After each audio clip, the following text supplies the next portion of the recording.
साल 2023 अगर आपका भी ये ख्याल है कि रियल स्टेट फ्लॉप गई और बहुत डाउन गई है तो किसी हद तक आपका ये ख्याल बिल्कुल ठीक है और मैं आपकी इस बात से 100% एग्री करता हूँ। लेकिन ये डाउनफॉल क्यों आया, इसके पीछे की वजूहात किसी ने बयान नहीं की और मुझे यकीन है ये वजूहात आप लोग भी जरूर जानना चाहते होंगे। तो इस वीडियो के आखिर में मैं आप लोग को एक बहुत बड़ी खबर दूंगा जिसको आप बिल्कुल मिस मत कीजिएगा, तो वीडियो आखिर तक देखिएगा। पाकिस्तान में पॉलिटिकल इंस्टेबिलिटी का तो आप सबको मालूम है और आप लोग को पता है कि इसने बहुत ज्यादा इंपैक्ट किया, लेकिन इससे बढ़ के अगर हम लोग आगे देखें तो वर्ल्ड वाइड रियल स्टेट को डाउनफॉल का सामना करना पड़ा। लेकिन चाइना एक वाहिद ऐसा मुल्क था जहां 2023 में रियल स्टेट के सेक्टर ने बहुत अच्छा बूम हासिल किया। इसी के साथ जो पुराने रियल स्टेट के साथ कनेक्टेड है उनके माइंड में क्वेश्चन जरूर आया होगा कि पूरी दुनिया में रियल स्टेट को जितना मर्जी इफेक्ट हो जाए, पाकिस्तान एक वाहिद ऐसा मुल्क था जहां पे रियल स्टेट को इफेक्ट नहीं होता था। आपकी बात बिल्कुल ठीक है, लेकिन पाकिस्तान में भी जब लोगों ने देखा कि डॉलर की प्राइसेस कहां से कहां जाना स्टार्ट हो गई, गोल्ड की प्राइसेस कहां से कहां जाना स्टार्ट हो गई, तो ट्रेंड इन्वेस्टमेंट का चेंज हो गया। प्रीवियस गवर्नमेंट के तकरीबन 3 साल दौरे हुकूमत के बाद केयर टेकर गवर्नमेंट आ गई और उस केयर टेकर गवर्नमेंट के दौरानिये में मुल्क में जितने फसादात और दंगे हुए उसमें तो आम पाकिस्तानी शहरी घर से निकलने से डरता था, तो एक इन्वेस्टमेंट करना तो बहुत दूर की बात है। पाकिस्तानी जब इन्वेस्टमेंट करने से डर रहे थे तो फॉरेन इन्वेस्टमेंट किस तरह पाकिस्तान में आती, ये एक सोचने की बात है और ये एक बहुत बड़ी रीजन है जिसकी वजह से पाकिस्तान में प्रॉपर्टी को डाउनफॉल का सामना करना पड़ा। और इसी के साथ जो एक सेफ पाथ था लोगों ने उसको चूज किया और उसमें इन्वेस्टमेंट करना स्टार्ट कर दी। जैसे कि मैंने आप लोग को बताया, फॉरेन इन्वेस्टमेंट एक बहुत अहम रोल प्ले करती है पाकिस्तान की रियल स्टेट को हाई करने के लिए, उसको अप करने के लिए।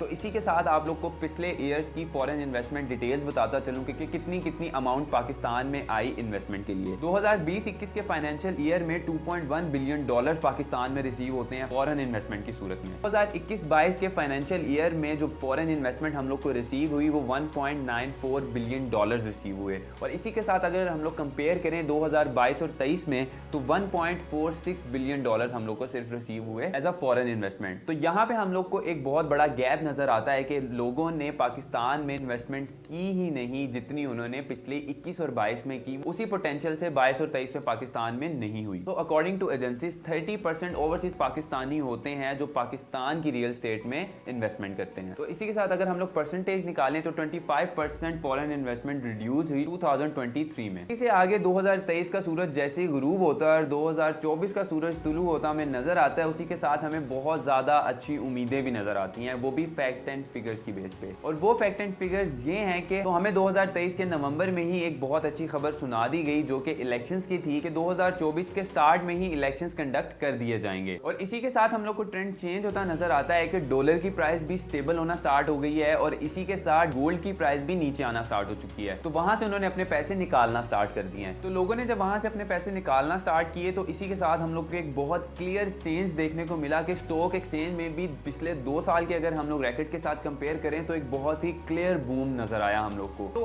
अब यहाँ पे क्वेश्चन बनता है कि लोगों ने गोल्ड और डॉलर से अपने पैसे, अपनी इन्वेस्टमेंट निकालना स्टार्ट कर दी, तो अब उनके पास पाकिस्तान में क्या ऑप्शन बचती है जहां पे वो अपने पैसे दोबारा इन्वेस्ट करते हैं। So real estate is the only option left जिसके अंदर वो दोबारा से इन्वेस्टमेंट कर सकते हैं। 2024 के इलेक्शंस के बाद पाकिस्तान में जो भी गवर्नमेंट आएगी वो पाकिस्तान की रियल स्टेट में बहुत फोकस करेगी। क्यों? उसके एक मेजर रीजन ये है कि पाकिस्तान की जीडीपी में रियल स्टेट बहुत अहम किरदार अदा करती है। अगर आप लोग को पाकिस्तान की 2021 की रियल स्टेट की जीडीपी बताऊं तो वो 2% थी। तो 2023 में रियल स्टेट ने पाकिस्तान की जीडीपी में 2.6% कंट्रीब्यूट किया। इसी के साथ साथ पाकिस्तान की real estate market second biggest market है एम्प्लॉयमेंट जनरेशन में और इसके साथ ही 400 डिफरेंट इंडस्ट्रीज जुड़ी हुई हैं जो कि पाकिस्तान में रेवेन्यू जनरेट करती हैं और पाकिस्तान के खजाने में in the form of tax अपने पैसे सबमिट करवाते हैं। तो जो भी गवर्नमेंट आएगी वो इस सेक्टर को इग्नोर नहीं कर सकती, वो उसके लिए जरूर कोई अच्छे इकदाम उठाएगी। सो नई गवर्नमेंट की वजह से नया बजट आएगा और हम लोग उम्मीद करते हैं कि इस बजट के अंदर हम लोग को रिलीफ दिए जाएंगे, टैक्स में कमियां की जाएंगी जिससे पाकिस्तान की रियल स्टेट को बहुत फायदा होगा। और इसी के साथ जब रियल स्टेट के प्राइजेस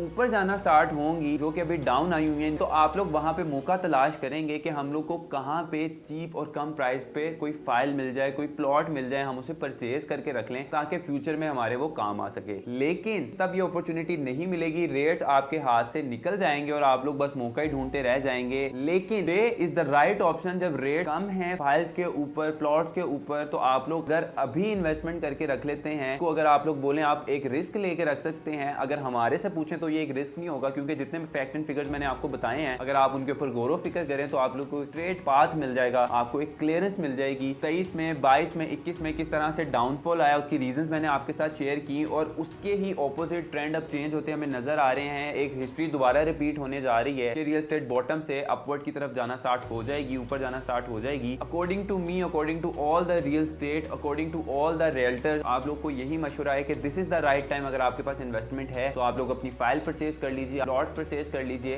वो किसी भी सोसाइटी में हो, लेकिन वो सोसाइटी ऑथेंटिक होनी चाहिए, उसकी लोकेशन अच्छी होनी चाहिए, वो एलडीए से अप्रूव होनी चाहिए, बाकी तमाम इदारों से अप्रूव्ड होनी चाहिए जो कि ऑब्जेक्शन लगा के वो सोसाइटी को बंद करवा सकते हैं। हमारी अलहदा वीडियोस भी मौजूद है जिसमें हमने आप लोग को बताया कि आप लोग को किन किन फैक्टर्स को देखकर अपने पैसे, अपनी इन्वेस्टमेंट करनी चाहिए कोई सोसाइटी के अंदर। आप लोग वो भी हमारे चैनल पे विजिट कर सकते हैं। आप हमारा चैनल भी सब्सक्राइब कर सकते हैं, प्रॉपर्टी दोस्त का फेसबुक पेज भी फॉलो कर सकते हैं ताकि आप लोग को मजीद इन्फॉर्मेशन से भरी वीडियोस मिल सकें जो कि फैक्ट एंड फिगर्स पे बेस होती हैं। और वीडियो के स्टार्ट में जैसे मैंने आप लोग को बताया था कि वीडियो के एंड में मैं आपको बहुत बड़ी और एक इंपॉर्टेंट खबर दूंगा, तो वो खबर ये है इंटरनेशनल स्टैटिस्टिक और एनालिसिस के मुताबिक स्टैटिस्टा वेबसाइट ने ये एक रिसर्च की है कि 2024 से लेके 2028 तक पाकिस्तान में प्रॉपर्टी में बहुत बूम आने वाला है। और ये सारे के सारे स्टैटिस्टिक और एनालिसिस रिसर्च के ऊपर बेस्ड करते हैं जो ऑथेंटिक है। पाकिस्तान की हिस्ट्री को कंपेयर करते हुए उन्होंने ये रिसर्च निकाले हैं। स्क्रीन के ऊपर आप एज अ प्रूफ भी देख सकते हैं। सो होप सो आपके माइंड में जो भी क्वेरीज थे, क्वेश्चंस थे, कंप्लीट हो गए होंगे। तो मजीद मालूमात और क्वेरीज के लिए आप हम लोग को स्क्रीन पे दिए गए नंबर पर कॉल कर सकते हैं और अपनी सारी क्वेरीज को दूर कर सकते हैं। अपना बहुत सारा ख्याल रखिएगा। मिलूंगा मैं आपसे अगली वीडियो में। अल्लाह हाफिज।